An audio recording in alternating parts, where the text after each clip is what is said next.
All right, let's get back to our guest tonight. Mike, again, it's an honor to have you here, my friend. Thank you so much for giving up your Saturday night to be here with us. Well, thank you for having me. I'm not giving anything up. This is what I do now. This is my job. Life. Whenever I can do it, Pat, I am just wedded to this story. It's really become who I am, and so few people will give me a platform, and you're one of the very, very few, and I do appreciate it so much.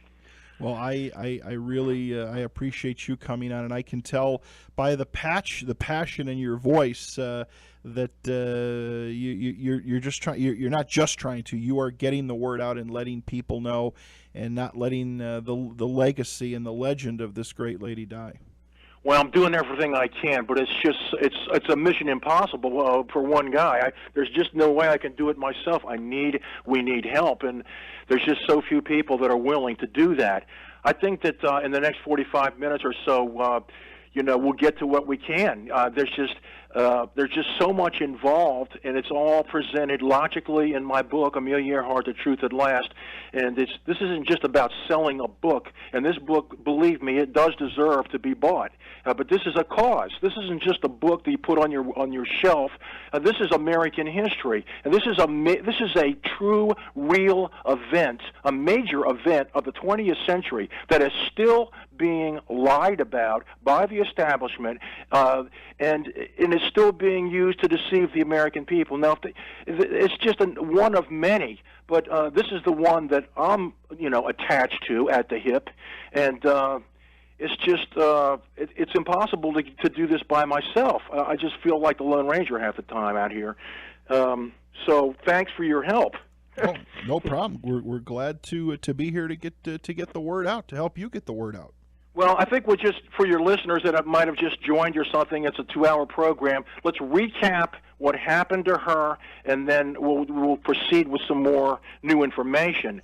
Amelia Earhart in 1937 was trying to circumnavigate the globe in her Electra 10E. She was at Lae, New Guinea on July 2nd, 1937 when she took off. The last time she was seen, she was trying to reach Howland Island, 2,556 miles away in the middle of the Pacific. She disappeared after her last message. She wasn't seen after she took off from Howland. She disappeared then, and the story ever since is that she landed in the water. A new theory has come to replace the old narrative because it was so unbelievable. But the Nicomararo theory is just a more plausible idea, but it's just as every bit as wrong and just every bit as false as the crashed and sank theory. Amelia landed at Millie Atoll. She was, as we show in our book, witnesses with everything we attest to. There's multiple witnesses, hundreds of witnesses.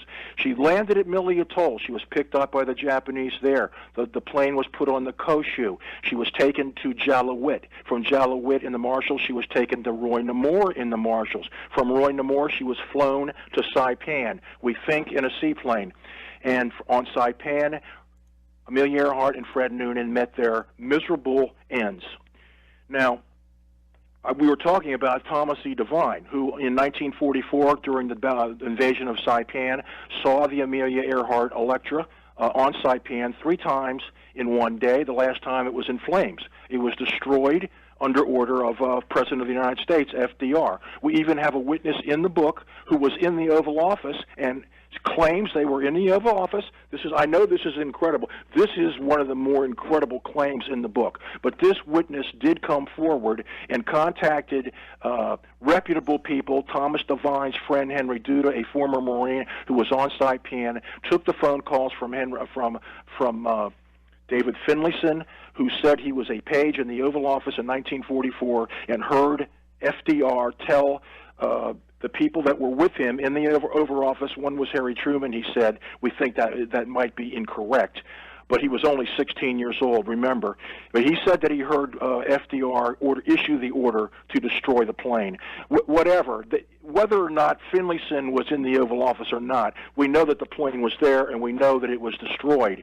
Thomas E. Devine carried this back home with him, and carried it around with him over 40 years before he finally was able to publish his book in 1987, Eyewitness, the Amelia Earhart Incident. This book presents Devine's eyewitness account and all of his efforts to establish what he knew to be true. However, it doesn't bring in the eyewitnesses that later contacted him. At the end of his book, at the close of his book, he asked any GIs that were on Saipan in 1944 to come forward, contact him, to call him or whatever. But after they called him, he asked for written statements from these people. 26 former GIs on Saipan. Despite the fact that his book was suppressed greatly in the mainstream media, Devine was contacted by 26 of these former GIs who all knew or saw the Electra on Saipan or had other evidence of Amelia Earhart's presence there before the war, Pat. Wow. One of these people, one of the first people to contact him, was a former Marine Private First Class in the 29th Marines who was in the second wave that attacked Saipan on June 15th. His name was Robert E. Wallach. He narrowly escaped being killed during the invasion. The first wave of Marines that hit the beach on June 15th on the western shore of Saipan was completely wiped out, according to Wallach. And when he was coming ashore, he saw this. I mean, you can imagine. We all saw, the movie Saving Private Ryan, and how graphic that opening of that was. And this is what Wallach himself actually went through on Saipan. Something very similar, and but he made it through with only a slight injury. And a couple weeks later, Wallach and a few of his friends were going through a administration building in Garapan, which was the capital of Saipan. They found a safe in an administration building on Saipan. They found there was a guy named Rossi who was a detonation specialist. He blew open the safe, and lo and behold, there's Amelia Earhart's briefcase in the safe. Wallach grabs it, opens the briefcase. It's got Amelia Earhart's passports, her maps, her papers, her international permits, everything related to her around-the-world flight. Wallach, of course, knew that he had found something very important, and he was forced to turn it over to a naval officer on the beach at Saipan. And naturally, that briefcase was never seen or heard from again after he turned it over to that naval officer. It went down the black hole into the National Security recesses and never to be seen again. Other things, Wallach lived with this story also until his death in 2008. Wallach and I were on very good terms. We had many conversations on the phone, and he had a written statement that he wrote to the 6th Marine Division magazine all about this, and he finished. I basically paraphrased his statement just now to you, and at the end he says, "I wish to make a point here concerning the attaché case and the contents. The case did not appear as if it had ever been immersed in water, and the contents were not blurred at all. Therefore, these items could not have been obtained from a plane that had been reported down at sea some 7 years prior to this event." This is what Robert Wallach. He was actually one of the few of the GI witnesses that ever got any air at all. He was on with Connie Chung in the mid-'90s on Eye to Eye, CBS, and shortly after that, Connie Chung lost her program. I don't know if there's any relationship to that, but Wallach was not nearly as militant as I am about the Saipan connection and Earhart. He just talked about his story and how he found the briefcase, and he left it at that. And so he was allowed to talk to Connie Chung, but he wasn't allowed to talk to too many other people in the mainstream. After that, he wasn't seen or heard from again either. Okay. Unbelievable. Here's another eyewitness that we have, one of the most important ones of all, Erskine J. Neighbors. He was a 20-year-old Marine private in the secret message section of the 8th Marine Regiment, H&S Communication Platoon. In 1993, Erskine Neighbors wrote a letter to Thomas Devine, and he was basically pressured into doing this by his family and friends. He did not want any attention. Neighbors never wanted any attention. He was a country boy from Mississippi. He was content to live a quiet life, but he also had very special knowledge, Pat. He wrote to the Devine, "The communications platoon consisted of a wire section, radio section, and message section. We are on mopping up duty on opposite end of Saipan from where we landed. The message came over our field radios. I decoded it, and I was quite excited when I read the message. The message read that Amelia Earhart's plane had been found at his Lido field. This was about the middle of the morning. And after I went back to my platoon, there was another message come through that said something about destroying the plane. Myself and two more boys went back down to the airfield to see it destroyed." And then he goes on. And Neighbors actually did see the plane destroyed.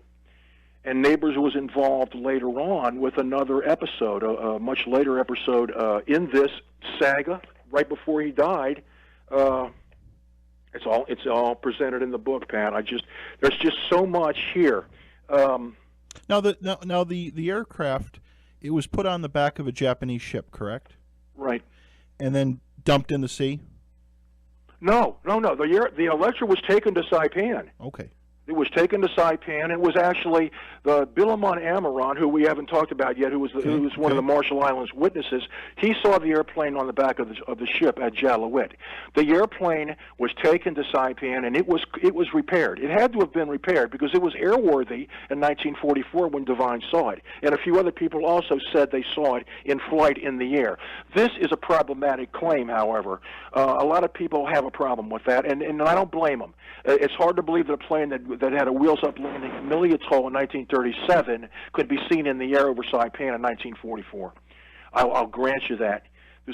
I'm only presenting what the witnesses tell us. Sure. You know, but I've also been told by Roland Reineck, who was we talked about it earlier, the B-29 navigator, who came to Saipan in 1945 and was involved with Japanese attacks on the Japanese mainland. Roland Reineck was very familiar with Japanese technology. They had their own Electra that they had bought, at least one from us, and they had the technology to repair that wing. Roland Reineck assured me that they had the technology to repair that wing, so it could have been seen. That's all I can say about that. This is the thing. You know, we have so many different threads that people can find fault maybe with this or maybe with that or maybe with this witness or maybe with that witness. When you add up 1,000 threads and you have nothing, absolutely nothing on the other side to counter this is an exercise in critical thinking. This isn't about theories. I mean, it might be when you start. But after you're finished looking and doing the investigation, it's about critical thinking. Anybody that has two brain cells to rub together and without an agenda will come to the same conclusion as I have, and as Bill Primack has, and Devine and Fred Gerner and the few others that have studied this. This is the thing. This is the thing, Pat, about this story that makes it unique, okay? When I went and I interviewed Thomas Devine in 1991, and I sat there with that man and I asked him, this story is huge, Mr. Devine. This is a huge story. Why hasn't the New York Times sent a reporter to talk to you? Why hasn't the Washington Post? Why haven't the networks come to see you? Why? And he just looked at me. He didn't even understand it then. He was such a plain guy. He didn't understand, okay, the agenda, the media establishment agenda about the Earhart thing. Nobody would touch this story. Absolutely nobody with any gravitas, with any sort of cachet would touch this story. Everybody was told not to do it. There was no future in doing it, and I understand why. It fell to such as me to do this story, an unknown, obscure Navy writer, to do this story, because nobody else would touch it. I'm certainly not the most talented, skilled researcher or writer in the world, Pat, but it took somebody like me to get this out there because nobody else would touch it, because the establishment absolutely hates it. And the reason they hate it is here it is. This is what the money's all about. It's all about Franklin D. Roosevelt's legacy. It's all about the legacy of the iconic father of the modern-day Democrat Party. His legacy and his reputation could never stand the hit of the fact of his betraying and abandoning her and leaving her to die on Saipan. If that ever became publicly known in a big way, history books would have to be rewritten, and everybody would have to look at FDR in a different light. And don't you make any mistake about it. This is what it's all about. This is what it's all about. And when you say FDR, you might as well say Democrat Party. He is the father of the modern Democrat Party. Very interesting. Very interesting. Can we talk a little bit about what happened to her? Yeah, we can. There's not a lot known. We do have several witnesses that were told things that happened to her. We have several witnesses that said that they took care of her in the Kobayashi Ryokan Hotel. There's 2 Saipanese women that said that they washed her clothes. Their accounts are in the book. They were told when they stopped seeing her, one of them reported seeing blood in her clothes the last time that she was supposed to do her wash. She was told by Japanese military people that she had died of dysentery. This is what these 2 Saipanese women told Fred Gerner and Joe Gervais in 1960. Joe Gervais and Robert Dinger were right on Gerner's heels going to Saipan. They came to Saipan about 2 weeks after he left in July of 1960 after his first trip. These other guys, Gervais and Dinger, came to interview witnesses, and their accounts are presented in their book, which was published in 1970, and there's too much other nonsense in the book, and the book was pulled from circulation, but there was also some good work they did in that book. We have other claims about what happened to her. The most important claim, I believe, is the one that came from Michiko Sugita, who was, in 1937, who was the daughter of the Japanese civilian chief of police on Saipan.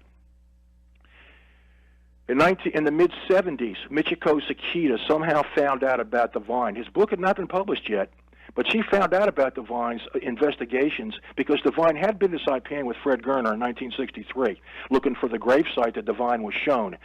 He was shown a gravesite by an Okinawan woman. We don't believe it was the. I don't believe it was the real gravesite, but it was a gravesite that could have possibly been Amelia Earhart's gravesite.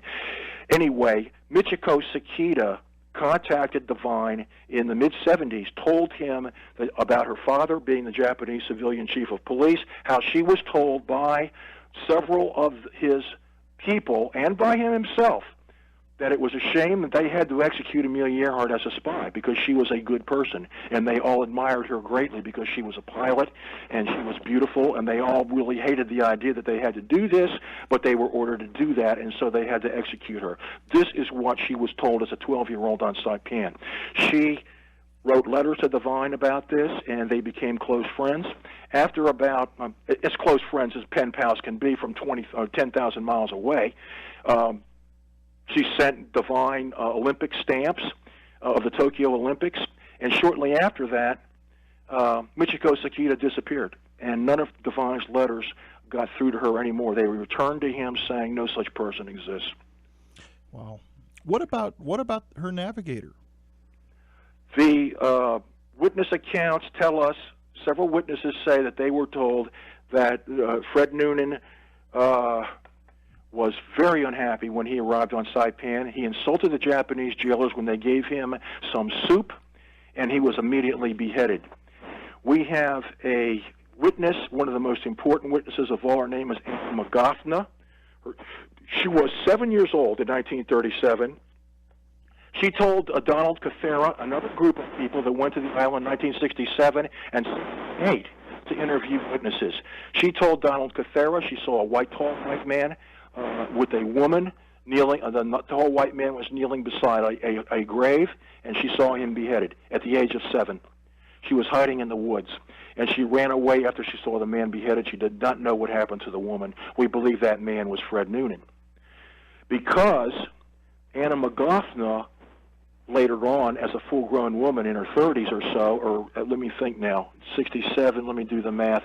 She was more like in her 50s, I guess, in 1960. 1968, she took Cothera and his Cleveland group, is what they were called, of investigators to the spot on Saipan that she saw the tall white man beheaded. She took them to that grave, and that grave, we believe, is the same place that was excavated in 1944 by American Marines under the guidance of Marine Intelligence Officer Captain Tracy Griswold. We have a whole chapter called Griswold, Henson, and Burke's, Pat, that goes deeply into the alleged excavation of the skeletal remains of Amelia Earhart and Fred Noonan on Saipan. Now, not to give away the whole book, there's no way I could do that in the time allowed. But this is a fascinating chapter in the Earhart saga. The Cothera group, we believe, were shown the same spot that the Griswold people excavated right outside the Liang Cemetery on Saipan, right outside the southern outskirts of Garapan. And the Cleveland group excavated this hole where Griswold was, and they found bone fragments in that hole. There were bone fragments, among other things. They found like 180 small bone fragments that would have come from the skeleton, we believe, of Amelia Earhart and Fred Noonan. They brought those fragments back to be examined by a forensic anthropologist in 1982. His name was Dr. Raymond Bobby, B-A-B-Y. He was an anthropologist at Ohio State University.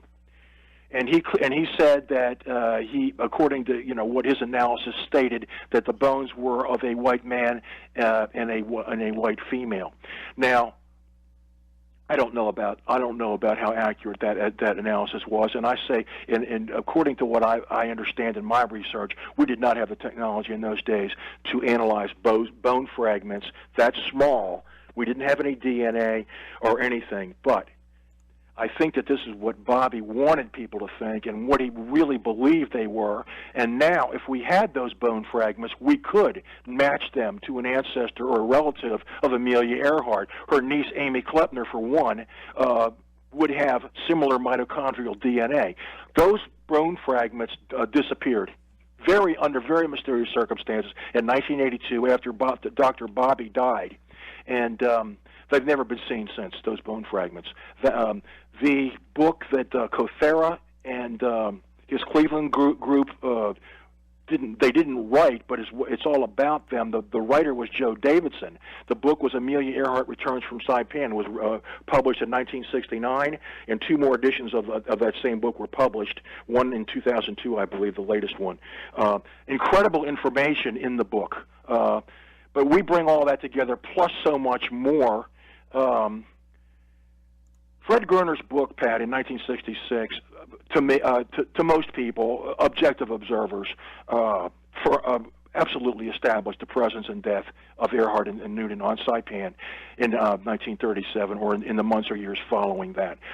But Fred Gerner in 1966 had his book only presented about 5% of the evidence that we have now. Since 1966, so much more has been learned, just so much more. For example, in 1965, before Gerner's book was published, the iconic Navy warrior, Fleet Admiral Chester Nimitz, told Gerner in a phone conversation, "Now that you're going to Washington, Fred, I want to tell you Earhart and her navigator did go down in the Marshalls and were picked up by the Japanese." Gerner had known Nimitz for a few years before that. He had come across him doing a some special productions or something associated with the Pacific War, and Nimitz and Gerner became very close. Nimitz should not have, according to Nimitz was sworn to secrecy in this matter, as were the other flag officers that talked to Gerner, but he believed that Gerner was so sincere and he wanted to help him and encourage him. So he told him the truth. And so we had this from Nimitz. Now, this quote from Nimitz used to be at the Nimitz Museum in Fredericksburg, Texas. I don't know if Carol Lynn Dow might have mentioned this to you during her interview with you. This used to be a well-known, famous statement from Gerner, or from Nimitz to Gerner at the Nimitz Museum. They've since, in recent years, I don't know when it happened, but they took it down. It's no longer there. And after my book was published, they refused to stock my book in their bookstore in the Nimitz Museum. Okay, this is where we have come to. This is the pitiful pass that the establishment has come to when the namesake of the Nimitz Museum is not being honored by its own employees. They refuse to recognize this book. One question, we had a couple questions that came in for you, Mike. One of them is, just to stop for a second, have you ever thought about producing a documentary and approaching a network with this? Pat, I have been ignored by even fringe alternative radio stations won't have anything to do with this story, much less a network. The networks are the last people that will ever touch this. It's not that they don't know about it. They absolutely know about it. Everybody in the know knows about it. This is not a secret.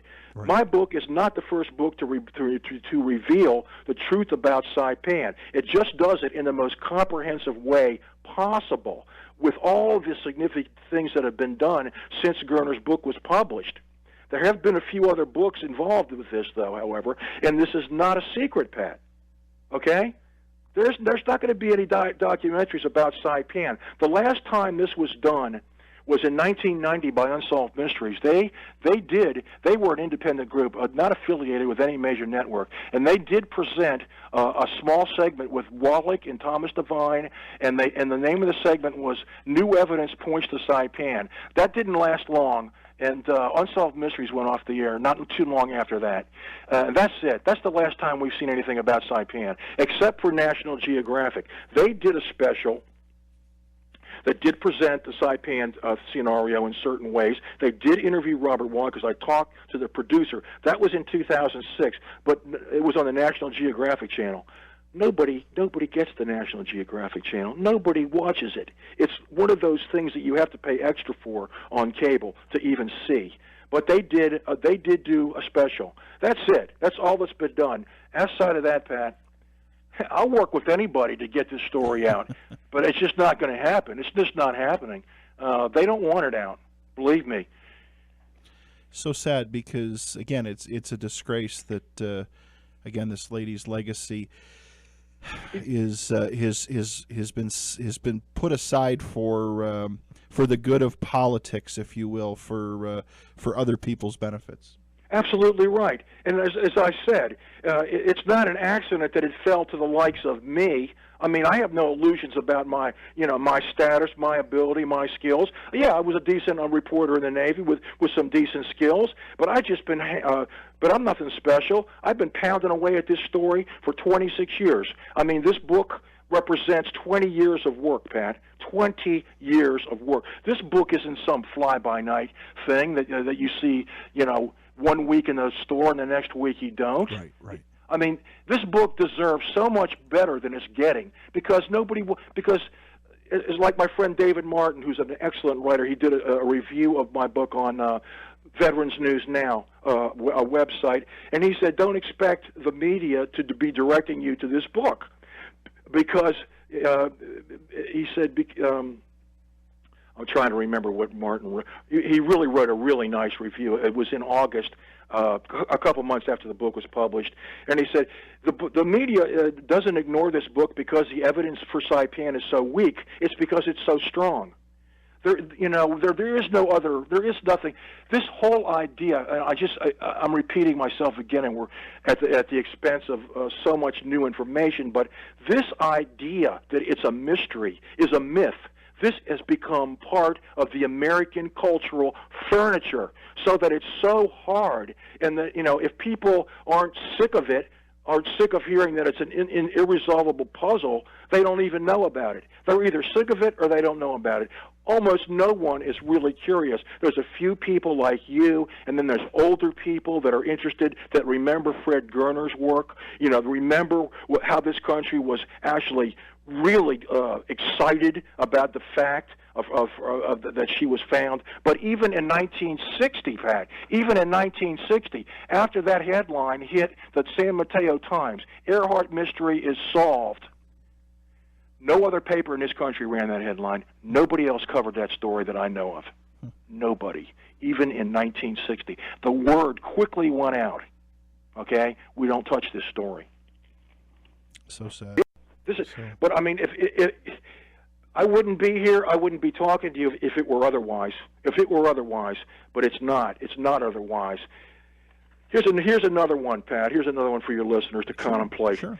We have General Alexander A. Vandegrift, okay, the 18th Commandant of the Marine Corps. In a 1971 letter, this General Alexander A. Vandegrift, who was the Commandant of the Marine Corps during the major parts of World War II, who won the Medal of Honor in the Second World War, he wrote this to Fred Gerner. I'm quoting, General Tommy Watson, who commanded the 2nd Marine Division during the assault on Saipan and stayed on that island after the fall of Okinawa, on one of my 7 visits of inspection of his division, told me that it had been substantiated that Miss Earhart met her death on Saipan. This is the total knowledge that I have of this incident. In writing to you, I did not realize that you wanted to quote my remarks about Miss Earhart, and I would rather you did not. Now, of course, General Vandegrift knew a lot more than that about what happened to Amelia Earhart. You can bet he knew a lot more than that, but he told Gerner that much because it was on his conscience, basically, and he just wanted to get it off his conscience. And he died a couple years later after that. The letter that he wrote to Gerner was in 1971. It was signed in a very sick hand, and it was written in another person's hand, we think his wife's. Now, we have here's a third.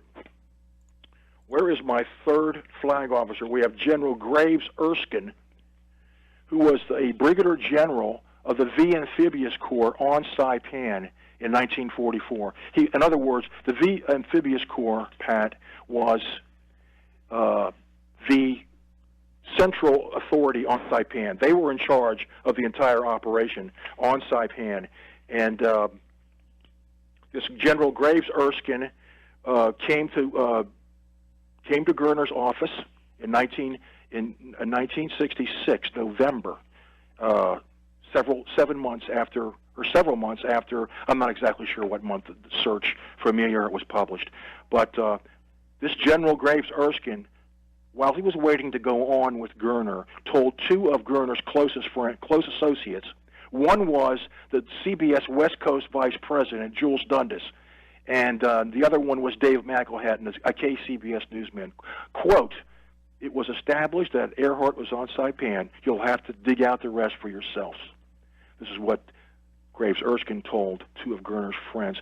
See, he was very guarded in what he said. He didn't say this to Gerner on the air because he was not supposed to say it on the. He was still sworn to secrecy. This was a top secret. It was classified, and it remains classified, officially classified. The truth about what happened to her remains classified, Dave. Our listener, Red, who listens to us through Inception on the other side of the world, writes and says, Mike, have you ever been able to approach anyone from the Japanese military, ex-military, about the incident? Well, that's a good question, but no, the closest we get is Michiko Sugita. She was on Saipan in 1937. We have another letter from a 1933 letter from a woman who was a resident of Guam who was visiting Saipan in 1933. And her letter was about the Japanese military presence and military drill on Saipan as early as 1933, and how the Japanese did not even want her on the island as a white woman in 1933. One of the major reasons that we're not going to hear anything, or that we never did hear anything from Japanese officers or Japanese military personnel. First of all, we don't know for sure that we didn't. All I know is that I've never been made aware of it, and neither have any researchers that I know of. It doesn't mean that somebody didn't come forward and contact somebody and then it was just completely buried. But the other major reason is that almost the entire 30,000-man garrison of Saipan was wiped out during the invasion of Saipan. And most of those people on Saipan that were defending the island, the last thing on their minds was the Earhart plane in a hangar at Oslido Airfield on Saipan. Most of them didn't even know about it. So, I mean, it makes sense that we really don't have anything that way. And as far as Japanese officialdom goes, as far as any Japanese official, statements about this, what do they have to gain? What do they have to gain by admitting the truth? They have nothing to gain. It would only expose them as liars all these years, and would give them no status in the international community, and it would just show that they've always been dishonest. They have, once they committed to this, that was it. I mean, whoever made this decision to do this, that was it, and it's been deception ever since. We have shown Vincent V. Loomis, who wrote a book in 1985 called Amelia Earhart: The Final Story, an excellent book. Vincent V. Loomis did some great work in the Marshall Islands with the Marshall Islands witnesses. Vincent V. Loomis went to Japanese logs and proved that they had lied about their search for Earhart, that they had sent the Kamoy, the seaplane tender Kamoy, and in its squadron to look in the Marshall Islands for Earhart. They told our government that in 1937. Wrong. They were not even in the Marshall Islands. They were anchored in Japan. Okay? So Vincent Loomis exposed the Japanese lie in 1937 about their search for Earhart.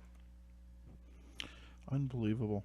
What about all this, the propaganda, if you will, Mike, continues to go on. But some couple questions for you. These couple of our listeners wrote in on this. What about some of the stuff that and I don't know what group brings this forward or where this comes from, or if this is just sensationalism or TV, something to pull the interest of the viewers. But they talk about finding like anti-freckle cream and potentially human feces. What are your thoughts on all of that? Well, we talked about this briefly before. This is the kind of stuff that Tigar tries to link to her when they go to Nicomaroro and they dig in the island, they dig different places, and they come up with this stuff, and they say, "Oh, this was hers." What they're not telling you most of the time, especially the Discovery people who are especially dishonest in their claims, the island has been inhabited by hundreds of people over the years. Where all this junk comes from, they bury their garbage like anybody else on an island, and this is where it comes from. We have Gilbertese settlers that lived on Nicomaroro from the late 30s until the early 60s. We had hundreds of them. We had a U.S. Coast Guard Loran station that was on Nicomaroro for 1944 and 1945, and they left in 1946. We had Henry Maude, the British colonial officer who was on Saipan in 1937, or not Saipan, not Nicomaroro, 100 days after she went missing. He was on the island. He inspecting it and doing a survey for the Gilbertese Islanders that were going to be living there, that they moved to live on. That's where they get all this junk from, and then they try to link it to her. I remember the first headline was in 1989, and I was even with Thomas Devine when it actually hit. They had the Navigator's bookcase, and it was on the front of USA Today. I mean, it was really huge, like Amelia Earhart's mystery is solved. This was her bookcase and her Electra, and it was a piece of metal they found, and it was eventually examined by experts, and they said it could have been from anything except Amelia Earhart's airplane. And it's the same thing with all the rest of their false claims. Okay? This whole idea that Tigar continues to play, this sad song that they continue to play, it's not even original with them. It came from the 1982 paper from Fred Hooven, who was a good friend of Fred Gerner's. Fred Hooven, based on radio signals that reported post-loss messages from Amelia Earhart. They were crossing around. They believe some of the signals came from the Phoenix Island, that they looked at the line of position that she reported, and it kind of looked like she might have flown down along that line down into that area. They looked at it very closely, and then we had and they didn't go to the island because the island had already been searched. The Colorado searched it. They overflew 3 planes, overthrew it, overflew the island. Nothing was seen. I mean, it's just they take a little piece of something. It's all smoke and mirrors, and they try to make it sound as if it's evidence. If the people from Tigar and this theory and the truth was approved, it would all be over. The whole case would be closed. If they had a fraction, the tiniest fraction of the evidence that we have for Saipan, there is not one single piece. There's not even an eyewitness, a credible eyewitness from Nicomoraro that ever saw anything related to Earhart and Noonan. It's just a bit too much. Interesting. Tracy is one of our listeners that listens to us up at the University of Utah. And she writes in. She said, "Mike, how was with the movie that was put out a couple of years ago about Amelia Earhart's life? What was your thoughts on that?" And of course, at the end there, I saw the movie a couple of times. I thought it was a great movie. They just, she kind of disappeared, and they left it at that. Obviously, it was more about her life. Did you feel that she's asking? Did you feel that movie was pretty true to her life? I must be honest, as I've been from the start. I'm very honest. No, I would not go to see that movie because I knew what that movie was all about. That movie was an establishment, another piece of propaganda from the establishment to the public to keep the public stupid. What happened at the end? She went in the water. The same conclusion reached by the Coast Guard and the Navy. And the movie was a bomb. The movie was so badly received that it was only in theaters for like a week before it was dropped. I'm sure Richard Gere does not have it in the top 10 of his movies, nor does Hilary Swank. Right. Everything I read about that movie was that it was basically an embarrassment. Okay, I thought it was. I didn't know. Again, I have not followed with the detail that you have. I thought it was a pretty good movie. I guess you had to see it. It seemed to talk more of her life story and what she was about. Yeah. But here's the thing: if you've been a researcher, if you've been involved with the story the way I have, you're not going to look at the movie the same way. Right. There's just no way you can look at the movie the same way. You recognize the movie for what it is. I mean, her achievements speak for themselves. Her life's achievements were incredible. But this is one of the things that her life achievements have been overshadowed by this alleged mystery surrounding her disappearance, which is a lie, which is an absolute lie, and therefore the whole picture of Amelia Earhart in American culture has been completely blurred and skewed in the public mind. So people don't even know what to think, and they can put a movie out like they did with Hilary Swank, but from what I hear, the movie was not well done, and the special effects were not well done, and that's why it didn't sell a lot. It wasn't a big hit. Again, you're not about sensationalism or Hollywood. You're about the facts. No, absolutely not. I mean, this is the problem. The media and the establishment is the problem in the Earhart case. We've got one last question for you, Mike, and then we're going to have to wrap up, but we want you to give out your websites and where people can get your book. But one last question comes in. It says, what inspired Mike to dedicate so much of his time to this particular subject matter and quest? Well, that's a nice question. A nice softball question. we don't beat up the guests on the Fringe, right? We don't.